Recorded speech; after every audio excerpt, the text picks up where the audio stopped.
Now, if you haven't heard about Anchor, it's the easiest way to make a podcast. So let me explain. First off, it's free. I'm not joking, you guys. The Anchor app, it is free to use. Second, there's creation tools that allows you to record and edit your podcast right from your phone or computer. Now that's awesome, isn't it? Third, Anchor will distribute your podcast for you so it can be heard everywhere, you guys, on Spotify, Google Podcasts, Apple Podcasts, and so many more platforms.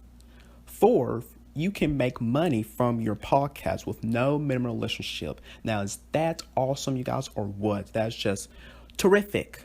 And finally, it's everything you need to make a podcast in one place. So I have another podcast with Anchor, and I'm just loving Anchor so much. I love it. It's so very easy to use, guys. So why don't you download the free Anchor app today or go to anchor.fm to get started. What's up, you guys, and welcome to the official podcast of Education Thoughts with Damian Anderson. So listen up. This is an education podcast where I will give you 100% real, honest, and authentic truth in every single episode. From what's happening in the educational world to interviewing guests and sharing life stories relating to education.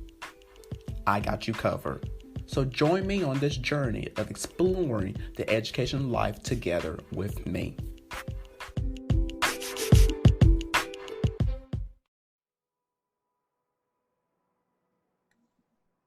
Hello, everyone, and welcome to Education Thoughts with Damian Anderson. I am Damian Anderson here. So let's get started with today's topic, which is, again, mental health. Your mental health, it is so very important, you guys, during this time, especially during this time that we are in, during this pandemic, during this quarantine, everything with coronavirus. Your mental health is so very important. So take care of yourself as much as possible. Like I've been mentioning for the last couple of episodes, and also on my first podcast, Future Educators Talk, your mental health is so important. Do the things that you love to do. Go for a walk, exercise, meditate, exercise, go for a hike, do something that keeps you occupied and keeps you going. Because if you don't do anything, you just sit around the house, do absolutely nothing, that can literally destroy you. That can literally destroy you. And like I keep mentioning in some of these past episodes and also on Future Educators Talk, I keep on talking about this every time I do an episode, because every time I talk about mental health, I think about this because that's how I was last year, back in 2019, when I went to college back in August. I was so very excited and so in all. And then once I was there for a week or a half, I wasn't really feeling myself this is not the environment I need to be. So I returned back home and I was quite fine for probably about a week. Well, no, not a week. I was probably fine for about 3 days once I returned back home. And then after those 3 days, I started feeling awful, not good about myself. I started feeling depressed because so much had been going on, around me since I was at that college. And then once I came back home, because when I was there, I was not feeling myself this is not the type of environment I need to be. Big old crowds and stuff, that's not me. That's not my type of environment. And so when I turned back home, 3 days I was fine.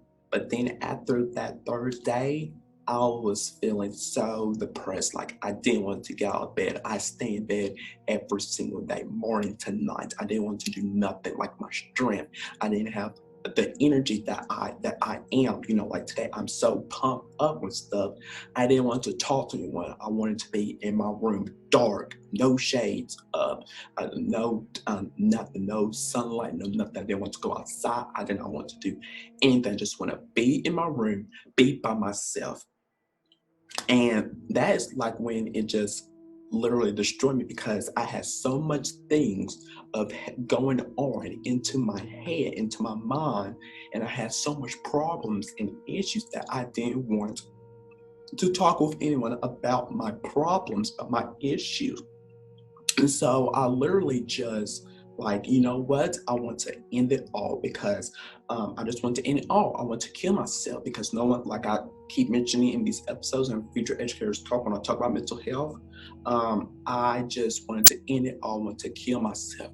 Nobody's not going to miss me. Nobody know that I'm gone. Just want to end it all. So that's how it was. I was really very depressed last year. Really wasn't taking care of my mental health. But then finally, I opened up to my mother about this, about how I was feeling. And then I started watching last year, the Tamron Hall show when she premiered last year, back in September, I believe. And that's when her show literally changed my mind. It just clearly changed everything, to where, because on her show it's about anything. They talk about stuff that's dealing, real life issues. And one of her purpose, like, we all have a story to tell, so let's talk about it. So I love that because each and every one of you guys, including me, we all have a story to tell. That's something deeply that had happened to us personally, or someone that we love dearly, or whatever it is. We all have a story, you guys, that had something, happen to you, to us. And one of these days we need to, open up and talk about, because if you don't open up and talk about your problems, your stories, what you have been through, it can destroy you. It can destroy you. Believe me, I was in that place last year where I did not want to open up to anyone. Once I came back home, I'm fine, leave me alone. I just want to be stuck in my room. I didn't want to talk with anyone about my problems for weeks.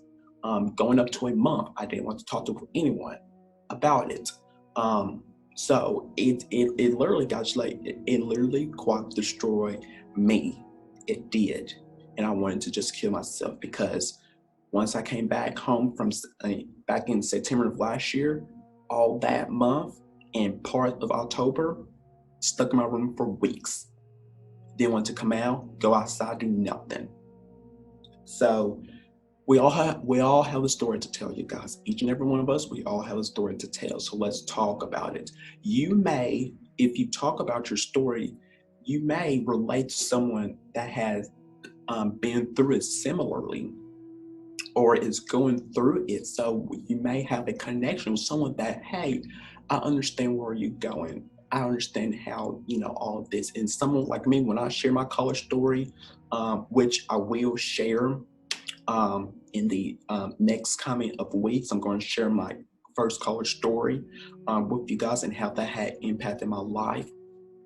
But when I did that episode, when I recorded that episode, I was like, I got to open up. I got to tell my story. So we all have a story. We all have a story to tell. So let's talk about it.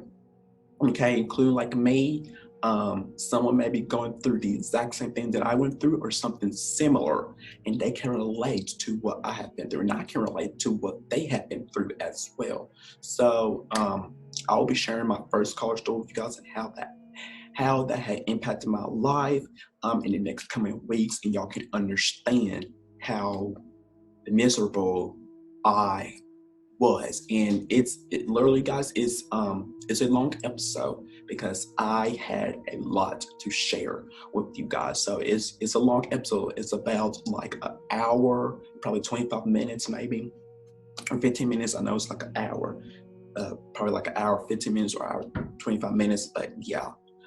So it was a lot. So please, you guys, take care of your mental health, because it's so very important. You need to talk to someone, talk to your therapist, do it virtually on here. You can't go with them face to face. Talk to your therapist, talk to a trusted person that you care about, that, they will understand your problems. Or call, some important people, which I will probably later on in this episode here, or if not, it's going to be like in next week episode which numbers, which organization that you can call to get the help that you need, because your mental health is so very important during this time. So let's hop right into today's topic. I know I was rambling about that, but I just had to let it out again. And y'all be hearing that over and over and over again as long as I talk about mental health, because that's how I was last year. So I'm not going to dig right deep into that. Y'all will check out that episode the next coming week. So let's hop right into today's topic, which is, again, mental health, because all month long in May is Mental Health Awareness Month. So take care of yourself. So I'm going to be sharing ways, you got some tips. I'm going to be answering some questions that I'll be providing to you guys of how to take care of your mental health during this quarantine, during this coronavirus that we are in. Okay, so millions in the United States and around the world are under stay-at-home orders as officials hope to slow the spread of the coronavirus. But how do those practices affect individuals' mental health? Okay, what are the unique mental health challenges that people are facing during this coronavirus, you guys, during this pandemic? And how do they affect our healthcare workers, those living alone, and those returning to work, among others? So I got a lot to share with you guys. So here I go. Now, I found these out, these questions to help about how you can take care of yourself by, you have Dr. Jessie Go, who is a podiatrist of Washington University School of Medicine in St. Louis, and the PBS NewsHour's Anna Northway.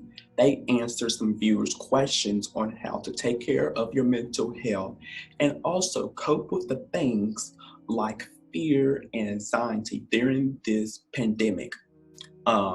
So here we go. The first question, and you guys, you might want to jot this down, maybe write this down of how you can take care of your mental health.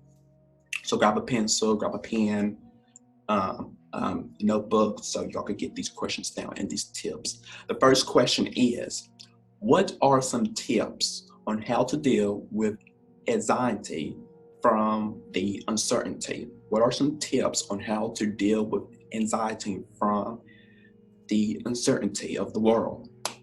And so a major cause of anxiety during the coronavirus pandemic is the uncertainty about what the near future will hold, which can be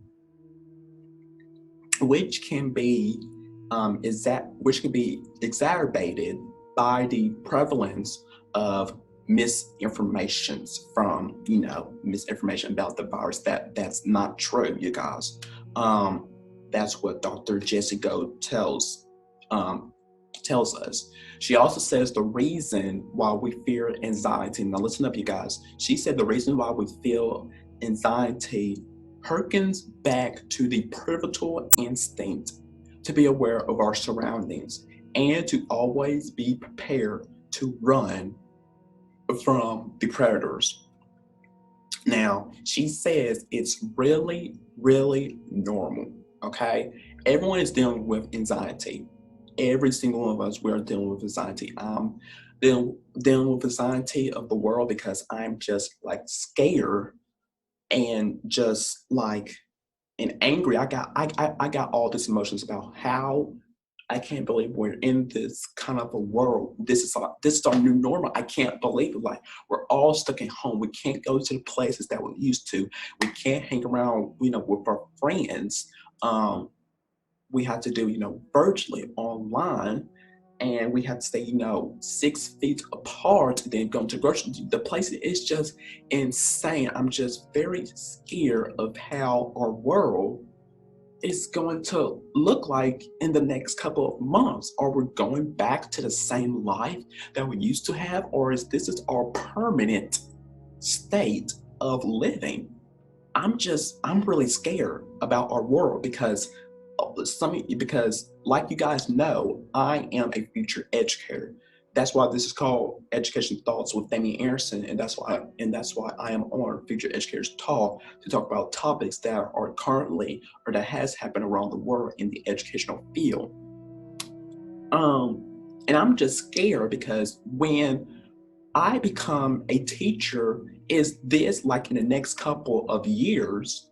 Is this coronavirus is still going to be happening, or are we still living in this kind of a new normal? And how will I teach, my students like virtually instead of being in the classroom interacting with them? That's going to be so different. I'm just praying. I hope that this is not permanent. This is not permanent. I just got through watching right before I record this episode that how it was back with the civil wars that we had, the Great Depression, the Holocaust. Like we got through, they got through those difficult times in history, and this is another thing that I hope that we get past, because everyone keeps saying that this too shall pass. Well, I don't know if this is going to pass or not. I don't know. I'm literally scared, and I don't know why I feel like this, but I am scared for our future. I hope this is not our permanent state of living. I hope this is not our new normal forever. I hope not. I want to get back outside, going to the places, that I used to go, going outside, seeing people, walking and going to places. You see people, they're chattering, laughter. I miss those things. And going to school, physically being in that classroom, the teacher getting the interaction with them, because it's not the same, doing it virtually. It's not. So I just hoping this is not our permanent state of living. I hope not. So getting back to the topic of mental health, Dr. Jessie Go, she says that it's really, really normal. Everyone is dealing with anxiety, including me, including you as well. Everyone, we're dealing with anxiety. And she also recommends everyone stay informed through their favorite trustworthy news sources to help alleviate some uncertainty, but to also limit the time in an effort to not get overwhelmed. I believe I talked about this on a special episode probably last week. I don't think I did. I probably did this on Future Educators. I probably talked about this on Future Educators Talk, of where I said that find a trustable, credible sources of getting the news from. I get my news from ABC News, The View. That's where I get all the information from. You have Good Morning America. And then I recommend using the CDC. That's a good one. The WHO organization. Those are very good ones that I get informed with. And I believe, yes, I mentioned this on Future Educators Talk of getting the news, like how much information should you get from the news, because you don't need to constantly be, looking at the news 24/7, because that can, like she said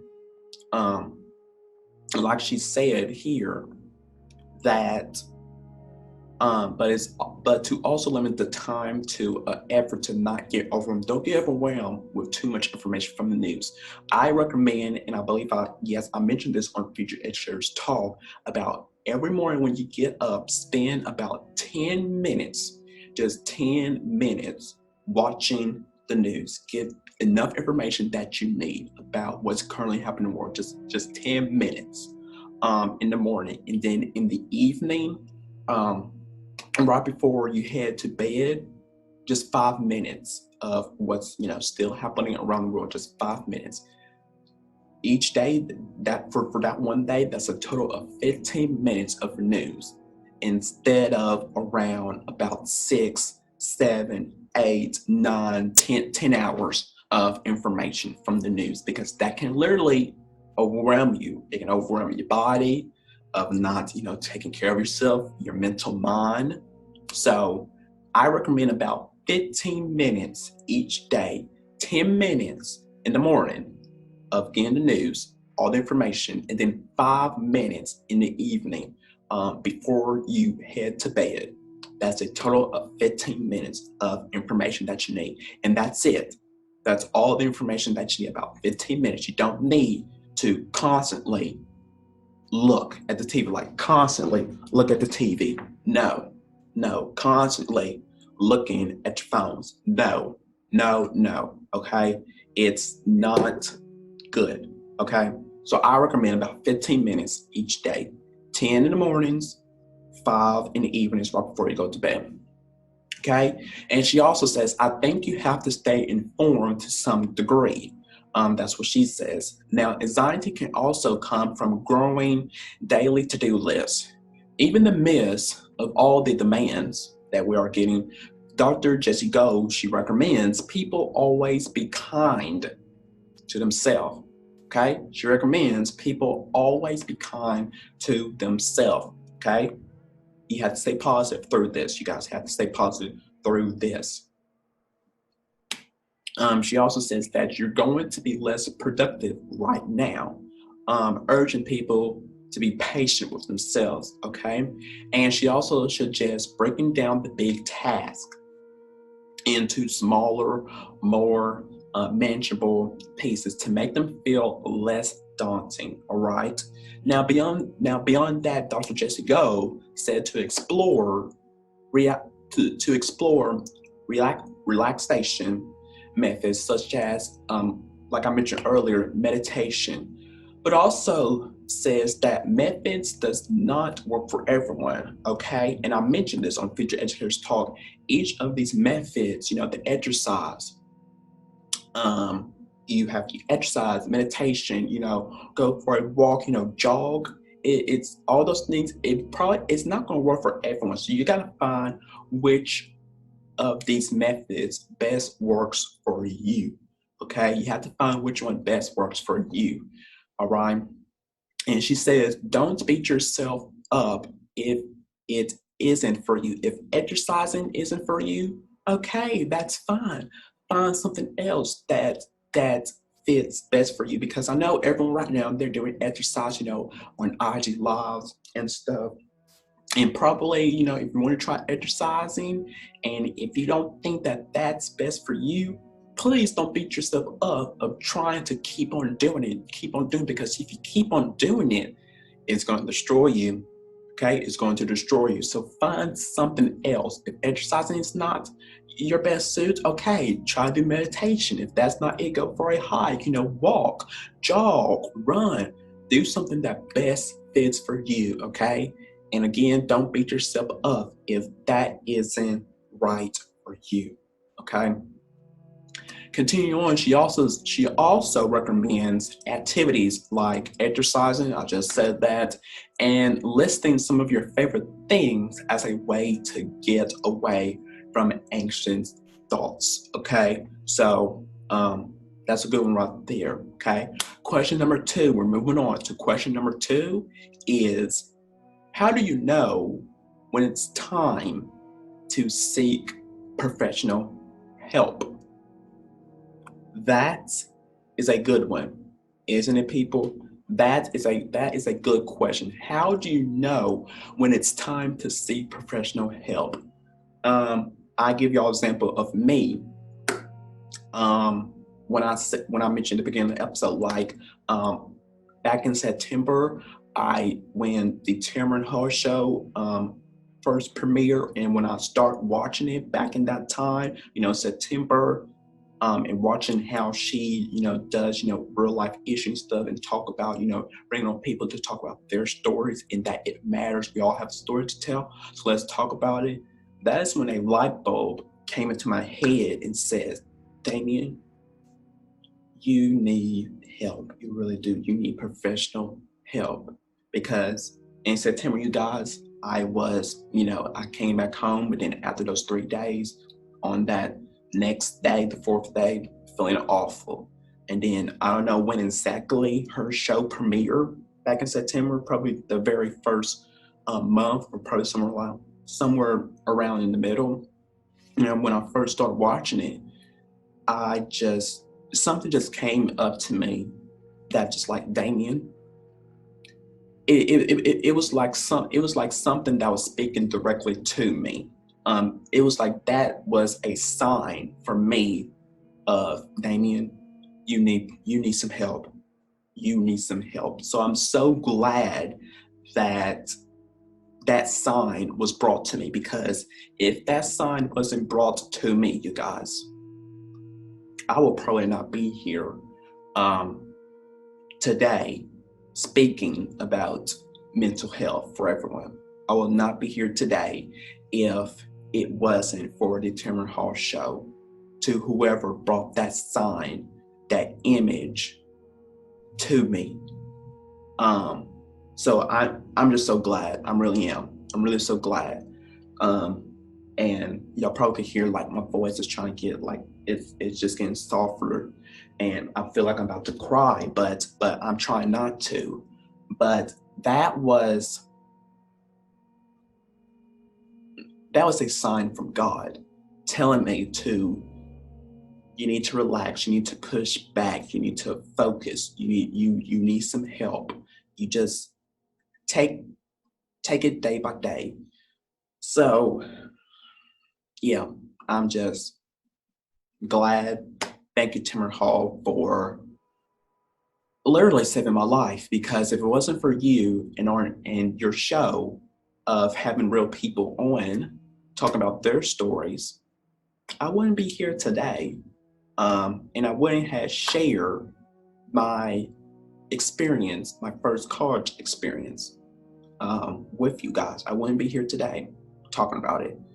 So yeah, so that was the example of, how do you know when it's time to seek professional help? Now, with this question, how do you know when it's time to seek professional help? Well, there are a lot of ways, you guys. There are a lot of ways. So living through a global health crisis, this pandemic, is a new and trying experience for most people, and for some who have never experienced serious mental health issues, and they may wonder if and when they need to seek professional help. Now, Dr. Jessie Go, she assures that it's okay to always ask for help. Okay, don't forget that, you guys. It's okay to always ask for help, and that no one is going to turn away from you for not having enough systems. Okay, so it's okay. She says it's okay. It's okay to always ask for help, and that no one is going to turn you away for not having enough symptoms. Now, she also suggests that everyone becomes familiar with the common signs of mental distress, which are sleeping too much or too little, okay? Eating too much or too little. I fall in that category right there because I don't eat too much. Not interacting as much with friends or family. I fall under that category as well. A lack of joy in things you used to like. I'm under that category right there. And finally, low energy. I'm also under that category as well. That's how I was last year. Pretty much I was all of those things last year. Low energy, a lack of joy in things you used to like, because I didn't want to do anything. I just didn't. Not interacting as much with friends and family. I just stay in my room. Didn't want to come out, leave me alone. Didn't want to go outside. No. Interact with people. No. Eating too much or too little. That's how I was back then. And to be honest, I'm still like that because I don't eat that much, which I need to start. And sleeping too much or too little. That's how I was last year. I believe I was not sleeping at all during that time. So I fall under that category, all those categories. How I was last year. Now, while these are not, I said while these are in, I just don't like that word are in. I think it should be are, was still something or not. But anyways, this is not English school. While these are not always definite signs of mental health, they are indicated of an infect headspace, which may require help from a therapist. Okay, so need help, professional help. There's lots of people who have therapists, talk to a trusted person, find some organizations about, if you want to kill yourself or whatever. There are some numbers that you can call. Okay. The next question, number 3, is how do we deal with loneliness? How do we deal with loneliness? Well, for many people living alone right now, social distancing has cut off everyday interactions that are critical, that are very critical for your mental health stability. Now, Dr. Jessie Go says she understands this on a personal level since she also lives alone. Okay, and she says this is the first time it's been very evident that I live alone. Now, she recommends everyone should make an effort to reach out to friends or family to maintain social interaction with one another. That could involve just, talking on the phone, virtually, connecting with them, virtually through Zoom, Skype, whatever works for you, Google Meets, whatever.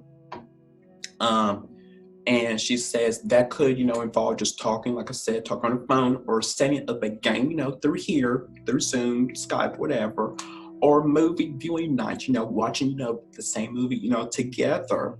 You have messenger rooms, there are lots of video and conferencing that you can do to stay, interact with one another. Okay. Now she continues on saying it actually feels more like work to her, but it's worth doing it in the end. Okay. Now she also suggests that in this moment of isolation that we are all in, that we can find the things we truly enjoy doing by ourselves. Okay. Probably, for example, I don't know, like reading instead of, having, a book club, virtually you could do, I don't know, I'm just making up things. But yeah, she also suggests that in this moment of isolation that we can find the things we truly enjoy doing by ourselves. Walking, going for a jog, run, hiking, exercise, things I mentioned earlier. Okay. Now, the PBS NewsHour viewers, they also weigh in with ways they have been coping during this time that we're in and finding joy in the things that they enjoy doing, such as bike rides, working out, learning to meditate, knitting, or watching new or favorite TV shows. Been watching some new shows or old shows.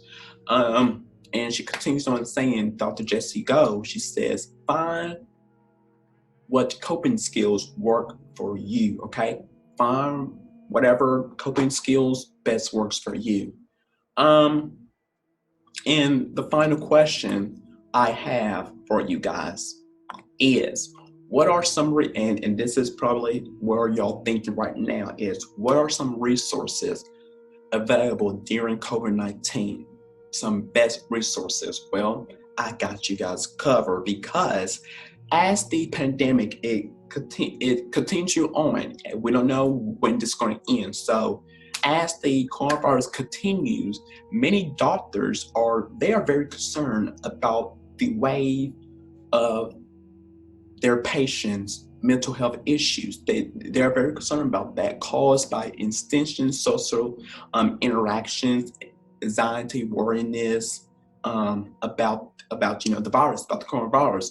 Now, Dr. Jessie Go says it's important to first break down the distance between a mental and your physical health. Now, she says that I think we like to separate things a lot, but I don't know if that necessarily helps us out.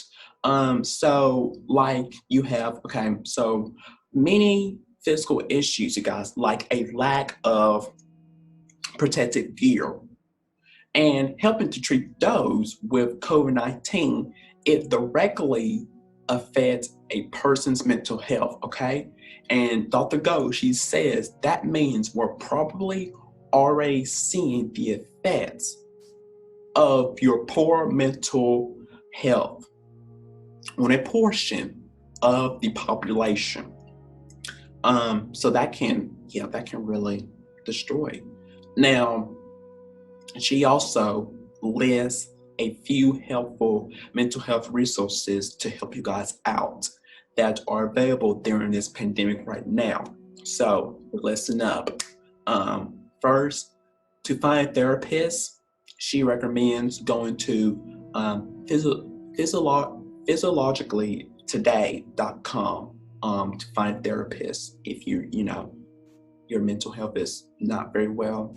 She wants you to either find a therapist, go to physiologicallytoday.com. The next, she recommends for members of the trans community, she recommends calling or texting the trans lifeline, okay? Now, for the emergencies people, she recommends the crisis lifeline or the National Suicide Prevention Lifeline. And finally, for the frontline workers out there in particular, she recommends the Project Parachute or the emotional PPE, okay? So those are the things that she recommends, the different types of people that, should call if your mental health state is not good, okay? And she also says online services like Teledoc are very helpful as well, but are limiting in many ways, even for the therapist. And she says, it's really hard for me. I think I'm really used to the human interaction, face to face. Someone was like right in front of me. Yeah, that's what she says. And she continues on saying, but it's a lot better than nothing, particularly during this pandemic, this coronavirus, where social distancing has been the key to curbing the spread of the virus. Now, while the telemedicine can be the cost effective for some people, she says many people do not have easy access to either the internet, because people, that don't have internet access at home, they have to use, hotspots or go to their local libraries, or a device in order to use the service. Like they may not have, a phone like I do, a phone. They may not have that. So that, gives them all the information. So that's what she says. And finally, what she says is, this is not something we can just assume people can use, okay? That's what she finally says. So I hope these questions and these answers kind of help out to you guys, because they quite help me out as well when I was reading through here and sharing the types of questions. So I hope those can help out a lot. So like I said, continuing throughout the month of May on here on my podcast, Education Thoughts with Damian Anderson, and then also my first podcast, Future Educators Talk. I have been talking about all month long tips, giving y'all some tips, resources, some ways of how you can take care of your mental health during this time, because everyone's mental health is an issue right now. It is a problem. We need to literally take care of ourselves, okay? Like I mentioned earlier in this episode, do something that you love doing, reading, cooking, some new recipes, going for a hike, jog, run, exercise, meditate, something that keeps you occupied, play with your children, interact with them. There are so many hobbies activities that you can do during this time to keep you occupied. Because if you don't do nothing,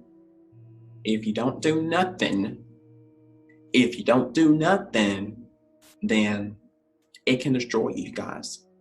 It can destroy you. Believe me, it almost destroyed me last year. So I hope these questions and the answers I provide, they help out of how you can take care of your mental health. And like I was mentioning, I'm going to be continuing to talk about mental health throughout the month of May.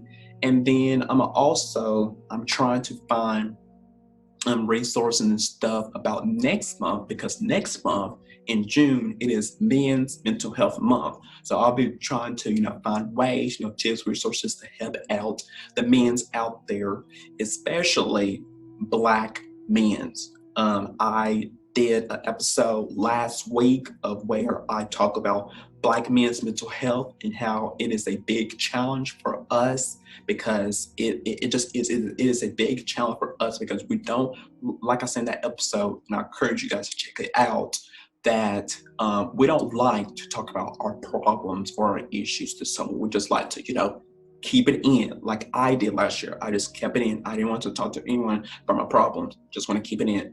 And if you keep it all in, you're literally going to, you have all this information in, you're literally going to explode. You're going to explode. So I encourage you guys, the Black men's out there, and to all the men's, to take care of your mental health, especially everyone. Take care of your mental health, okay? But it is a really big deal for us, the Black men's, and also Black communities as well with this, coronavirus. It's a big deal for us. Is affecting us disproportionately. I believe I did an episode of that on Future Educators Talk, or on here, or I probably did an IG live doing that. Of how it is affecting us, the Black communities, disproportionately, this coronavirus. So I just, throughout the month again, sharing some tips. And then also in June, I'll be also sharing some tips for Men's Mental Health Month, and also to the Black men's as well, because it's a big challenge for us. So thank you guys for listening, watching this special episode of Education Talks with Damian Anderson. Take care, you guys. Please take care of yourself. Take care of your mental health. I just encourage you. Please take care of yourself, because your mental health is important. Your mental health is important. Again, your mental health is important. So take care of yourself, you guys. Take care. Stay at home as possible. But if you have to go outside, out in public, remember to wear a mask, okay? And 6 feet apart. And to wash your hands. Still, you guys, wash your hands. Even when this is all over with, continue to wash your hands, okay? Because we don't want germs. We don't want any more germs, especially from this coronavirus, spreading germs, and it's getting worse. We don't need that. So take care. If you have to go outside in public, wear a mask, 6 feet apart, and to wash your hands. I'll see you guys back on another episode of Education Thoughts with Damian Anderson. Take care, you guys. Hello, everyone. It's Damian Anderson. If you have a question, concerns about my podcast, Education Thoughts with Damian Anderson, stories to share with me, feedback to make my podcast better, reactions to the things I talk about, jokes to tell, or someone you would like for me to interview, please send them in by direct messaging me directly on Instagram at @DamianAnderson or at EduThoughtsPod. You can email me at DamianAnderson2019@gmail.com, or send in a voice message by going to anchor.fm/EduThoughtsPodcast and click on the message tab to where you can record your questions into me. Thanks.